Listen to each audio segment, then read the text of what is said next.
Buenos días hermanos, ¿cómo están? Me presento, yo soy el hermano Andrés, soy miembro de la congregación Caminando por Fe y pues hoy nos toca nuestra lectura diaria en el día 32, donde estaremos compartiendo el capítulo 33 del libro de Génesis, Marcos capítulo 4, Esther capítulos 9 y 10 y Romanos capítulo 4. Antes de empezar, entregaremos este pequeño tiempo de lectura al Señor y que sea Él dirigiéndola. Padre amado, Señor Jesús, que estás en los cielos, te damos gracias, Padre, por este nuevo día que nos has regalado, Señor, por permitirnos, Señor, disfrutar de tu palabra, por permitirnos poder tener lo más valioso que nos dejaste, Señor, tu palabra, poder entenderla, Señor, para poder ponerla en práctica, Padre. Ayúdanos, Señor, a poder vivir tu palabra, Señor, a poder atesorar en nuestros corazones, Señor, y día a día, Señor, poder vivirla y que se vea Cristo reflejado en nosotros. Danos entendimiento en este día, Señor, y que tu palabra sea exaltada en todo tiempo. Te damos gracias, Señor, en el nombre de tu Hijo, nuestro Señor Jesús. Amén. Comenzamos. Génesis capítulo 33. Y alzando Jacob los ojos, miró, y he aquí Esaú venía, y 400 hombres con él. Entonces dividió a los niños entre Lea y Raquel, y las dos siervas, y puso a las siervas con sus hijos delante y a Lea con sus hijos después, y a Raquel con José en último lugar. Y él se les adelantó y se inclinó hasta el suelo 7 veces, hasta que llegó cerca de su hermano. Entonces Esaú corrió a su encuentro y lo abrazó, y echándose sobre su cuello lo besó y lloraron. Y alzó sus ojos y vio a las mujeres y a los niños y dijo, ¿quiénes son estos que vienen contigo? Y él respondió, son los hijos que Dios en su misericordia ha concedido a tu siervo. Entonces se acercaron las siervas con sus hijos y se inclinaron. Lea también se acercó con sus hijos y se inclinaron, y después José se acercó con Raquel y se inclinaron. Y dijo Esaú, ¿qué te propones con toda esta muchedumbre que he encontrado? Y él respondió, hallar gracia ante los ojos de mi señor. Pero Esaú dijo, tengo bastante, hermano mío, sea tuyo lo que es tuyo. Mas Jacob respondió, no, te ruego que si ahora he hallado gracia ante tus ojos, tomes el presente de mi mano, porque veo tu rostro como uno ve el rostro de Dios, y favorablemente me has recibido. Acepta, te ruego, el presente que se te ha traído, pues Dios me ha favorecido, y porque yo tengo mucho. Y le insistió, y él lo aceptó. Entonces Esaú dijo, pongámonos en marcha y vámonos, yo iré delante de ti. Pero él le dijo, mi señor sabe que los niños son tiernos y que debo cuidar de las ovejas y las vacas que están criando. Si los apuramos mucho, en un solo día todos los rebaños morirán. Adelántese ahora mi señor a su siervo, y yo avanzaré sin prisa al paso del ganado que va delante de mí y al paso de los niños, hasta que llegue mi señor en Seir. Y Esaú dijo, permíteme dejarte parte de la gente que está conmigo. Pero él dijo, ¿para qué? Hallé yo gracia ante los ojos de mi señor. Aquel mismo día regresó Esaú por su camino a Seir, y Jacob siguió hasta Sucot, y se edificó una casa, e hizo cobertizos para su ganado. Por eso al lugar se le puso el nombre de Sucot. Y Jacob llegó sin novedad a la ciudad de Siquén, que está en la tierra de Canaán, cuando vino de Padán Aram y acampó frente a la ciudad. Compró la parcela de campo donde había plantado su tienda de mano de los hijos de Amor, padre de Siquén, por 100 monedas, y levantó allí un altar y lo llamó el Elohe Israel. Bien, continuaremos nuestra lectura con Marcos capítulo 4. Comenzó a enseñar de nuevo junto al mar, y se llegó a él una multitud tan grande que tuvo que subirse a una barca que estaba en el mar y se sentó, y toda la multitud estaba en tierra a la orilla del mar. Les enseñaba muchas cosas en parábolas y les decía en su enseñanza, oíd, he aquí, el sembrador salió a sembrar, y aconteció que al sembrar una parte de la semilla cayó junto al camino, y vinieron las aves y se la comieron. Otra parte cayó en un pedregal donde tenía mucha tierra, y enseguida brotó por no tener profundidad de tierra. Pero cuando salió el sol, se quemó, y por no tener raíz, se secó. Otra parte cayó entre espinos, y los espinos crecieron y la ahogaron, y no dio fruto. Y otras semillas cayeron en buena tierra, y creciendo y desarrollándose dieron fruto, y produjeron unas a 30, otras a 60, y otras a 100 por uno. Y él decía, el que tiene oídos para oír, que oiga. Cuando se quedó solo, sus seguidores junto con los 12 le preguntaban sobre las parábolas, y les decía, A vosotros os ha sido dado el misterio del reino de Dios, pero los que están afuera reciben todo en parábolas, para que viendo vean, pero no perciban, y oyendo oigan, pero no entiendan, no sea que se conviertan y sean perdonados. Y les dijo: ¿no entendéis esta parábola? ¿Cómo pues comprenderéis todas las parábolas? El sembrador siembra la palabra.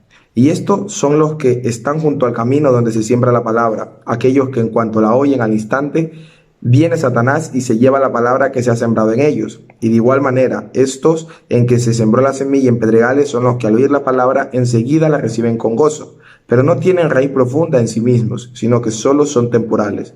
Entonces, cuando viene la aflicción o la persecución por causa de la palabra, enseguida tropieza y caen. Otros son aquellos en los que se sembró la semilla entre los espinos. Estos son los que han oído la palabra, pero las preocupaciones del mundo y el engaño de las riquezas y los deseos de las demás cosas entran y ahogan la palabra y se vuelve estéril.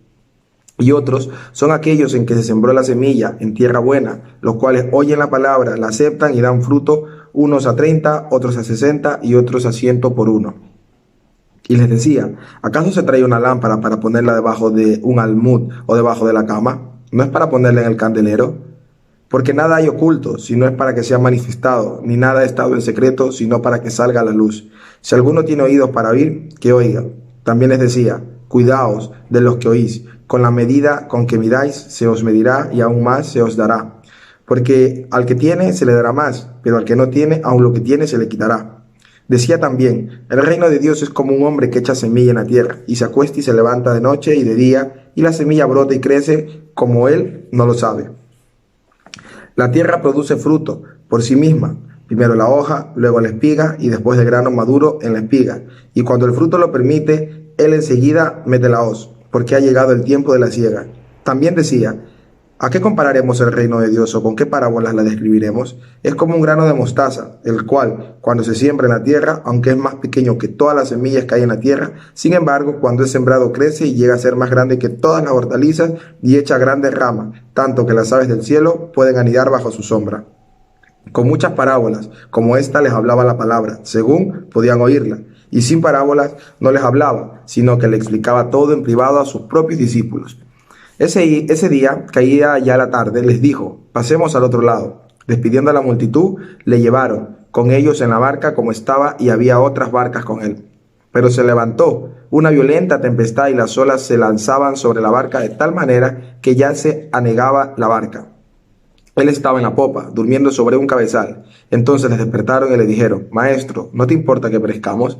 Y levantándose reprendió al viento y dijo al mar: Cálmate, sosiégate. Y el viento cesó y sobrevino una gran calma. Entonces les dijo: ¿por qué estáis amedrentados? ¿Cómo no tenéis fe?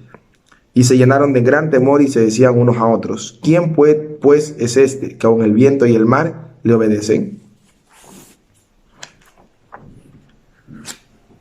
Vale. Ahora vamos a leer el libro de Esther, capítulos 9 y 10. Capítulo 9. En el mes 12, es decir, al mes de Adar, el día 13, cuando estaban para ejecutarse el mandato y edicto del rey, el mismo día que los enemigos de los judíos esperaban obtener dominio sobre ellos, sucedió lo contrario, porque fueron los judíos los que obtuvieron dominio sobre los que le odiaban. Se reunieron los judíos en sus ciudades por todas las provincias del rey Asuero para echar mano a los que buscaban su daño, y nadie podía oponérseles, porque el temor a ellos había caído sobre todos los pueblos. Y todos los príncipes de las provincias, los sátrapas, los gobernadores y los que manejaban los negocios del rey, ayudaron a los judíos porque el temor a Mardoqueo había caído sobre ellos. Pues Mardoqueo era grande en la casa del rey, y su fama se había extendido por todas las provincias, porque Mardoqueo se hacía más y más grande. Y los judíos hirieron a todos sus enemigos a filo de espada, con matanza y destrucción, e hicieron lo que quisieron con los que lo odiaban. En la fortaleza de Susa los judíos mataron y destruyeron a 500 hombres, también a Parsandata, Dalfón, Aspata, Porata, Adalía, Aridata, Barsmasta, Arisai, Aridai y Baizata, los 10 hijos de Amán, hijo de Amedata, enemigo de los judíos, pero no echaron mano a los bienes. Aquel mismo día comunicaron al rey el número de los que fueron muertos en la fortaleza de Susa, y el rey dijo a la reina Esther: en la fortaleza de Susa, los judíos han matado y exterminado a 500 hombres y a los 10 hijos de Amán. ¿Qué habrán hecho en las demás provincias del rey? ¿Cuál es tu petición ahora? pues te será concedida. ¿Qué más quieres? También te será hecho. Entonces Ester dijo, si le place al rey que mañana también se concedan los judíos que están en Susa hacer conforme al edicto de hoy, y que los 10 hijos de Amán sean colgados en la horca. El rey ordenó que así se hiciera, y un edicto fue promulgado en Susa, y los 10 hijos de Amán fueron colgados. Los judíos que se hallaban en Susa se reunieron también en el día 14 del mes de Adar, y mataron a 300 hombres en Susa, pero no echaron mano a los bienes. Y los demás judíos que se hallaban en las provincias del rey se reunieron para defender sus vidas y librarse de sus enemigos, y mataron a 75,000 de los que odiaban, pero no echaron mano a los bienes. Esto sucedió el día 13 del mes de Adar, y el día 14 descansaron y lo proclamaron día de banquete y de regocijo. Pero los judíos que se hallaban en Susa y se reunieron el 13 y el 14 del mismo mes y descansaron el día 15 y lo proclamaron día de banquete y de regocijo. Por eso los judíos de las áreas rurales que habitan en las ciudades abiertas proclaman el día 14 del mes de Adar día festivo para regocijarse, hacer banquetes y enviarse porciones de comida unos a otros. Entonces Mardoqueo escribió estos hechos y envió carta a todos los judíos que se hallaban en todas las provincias del rey Asuero, tanto cercanas como lejanas, ordenándoles que celebraran anualmente el día 14 del mes de Adar y el día 15 del mismo mes, porque en esos días los judíos se libraron de sus enemigos, y fue para ellos un mes que se convirtió de tristeza en alegría y de duelo en día festivo, para que los hicieran días de banquete y de regocijo, y para que se enviaran porciones de comida unos a otros e hicieran donativos a los pobres. Así los judíos llevaron a cabo lo que habían comenzado a hacer y lo que Mardoqueo les había escrito. Pues Amán, hijo de Amedata, Agageo, enemigo de todos los judíos, había hecho planes contra los judíos para destruirlos y había echado el pur, es decir, la suerte, para su ruina y destrucción. Pero cuando esto llegó al conocimiento del rey, este ordenó por carta que el perverso plan que habían tramado contra los judíos recayera sobre su cabeza y que él y sus hijos fueran colgados en la horca.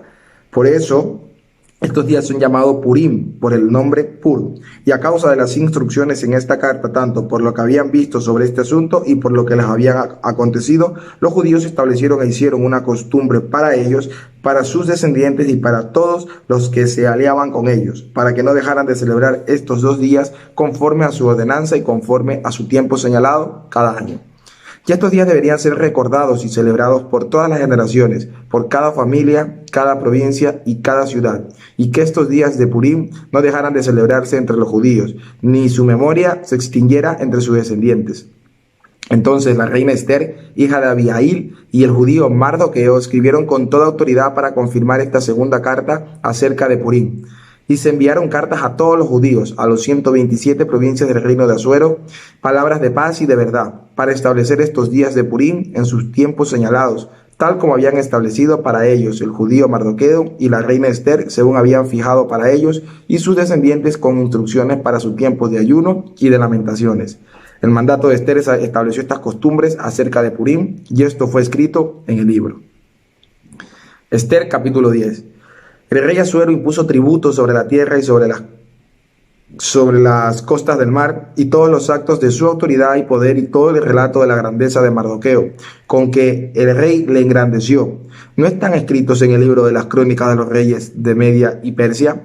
Porque el judío Mardoqueo era el segundo después del rey Asuero, grande entre los judíos y estimado por la multitud de sus hermanos, y el cual buscó el bien de su pueblo y procuró el bienestar de toda su gente. Romanos capítulo 4. ¿Qué diremos entonces? ¿Que halló Abraham nuestro padre según la carne? Porque si Abraham fue justificado por las obras, tiene de qué jactarse, pero no para con Dios. Porque, ¿qué dice la Escritura? Y creyó Abraham a Dios y le fue contado por justicia. Ahora bien, al que trabaja, el salario no se le cuenta como favor, sino como deuda. Mas el que no trabaja, pero cree en aquel que justifica al impío, su fe se le cuenta por justicia. Como también David habla de la bendición que viene sobre el nombre a quien Dios atribuye justicia aparte de las obras. Bienaventurados aquellos cuyas iniquidades han sido perdonadas y cuyos pecados han sido cubiertos. Bienaventurados el hombre cuyo pecado el Señor no tomará en cuenta. ¿Es pues esta bendición solo para los circuncisos o también para los incircuncisos? Porque decimos, a Abraham la fe le fue contada por justicia. Entonces, ¿cómo le fue contada? siendo circunciso o incircunciso, no siendo circunciso, sino siendo incircunciso.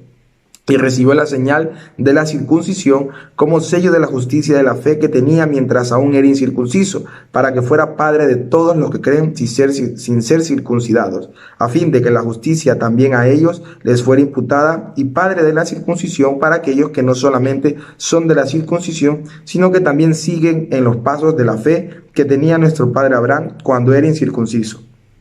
Porque la promesa a Abraham o a su descendencia de que él sería heredero del mundo no fue hecha por medio de la ley, sino por medio de la justicia de la fe. Porque si los que son de la ley son herederos, vana resulta la fe y anula la promesa, porque la ley produce ira, pero donde no hay ley, tampoco hay transgresión.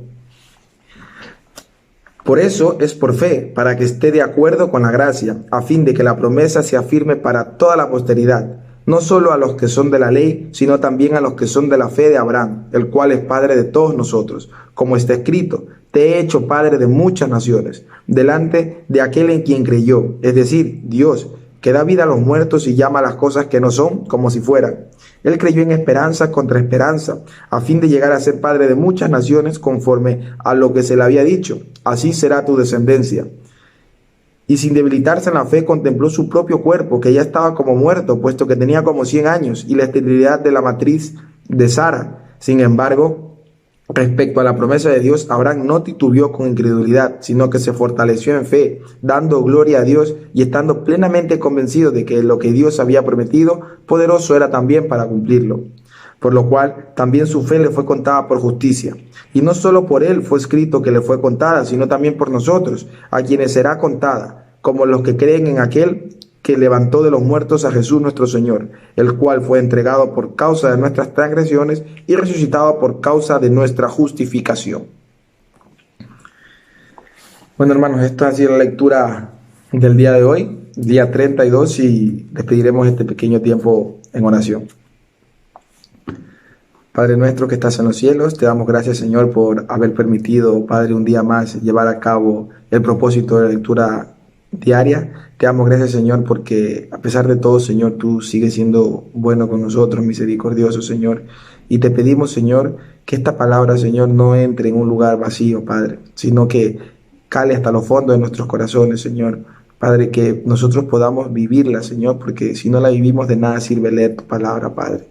Ayúdanos, Señor, a tener esa fe de Abraham, Padre. Ayúdanos a ser como él. Padre, él en ningún momento dudó de tu fe, aunque tenía los años que tenía, Padre. Aunque Sara ya, su matriz estaba prácticamente deshecha, Señor, tú, Padre, prometiste algo y fuiste fiel para cumplirlo. Así, Señor, también eres con nosotros, Padre. Cuando tú nos prometes algo, Señor, cuando somos tus hijos, Padre, tú eres fiel para terminar la obra que has empezado. Ayúdanos a tener fe, Señor. Ayúdanos a seguir por fe. Ayúdanos a no titubear cuando las situaciones se pongan difíciles. Señor, tú eres el Dios Todopoderoso, Padre, el Creador del cielo y de la tierra, Padre, el que ha prometido acabar la buena obra que has empezado, el que será fiel siempre en completar. Ayúdanos, Señor, en todo tiempo a no dudar ni un segundo y tener fe, Padre. Gracias, Señor, por tus bendiciones. Gracias por las cosas buenas que permiten que pasen en nuestra vida y por las malas también, Señor, porque de alguna cosa aprenderemos, Padre. Te damos gracias por tus misericordias que se extienden día a día para con tus hijos. Y te pedimos, Señor, por todas aquellas personas que están del otro lado de esta pantalla viendo esta lectura, que puedan también en sus casas estudiar la Biblia, meditarla de día y de noche, Padre, y que puedan sobre todo, como hemos dicho, vivirla, Padre.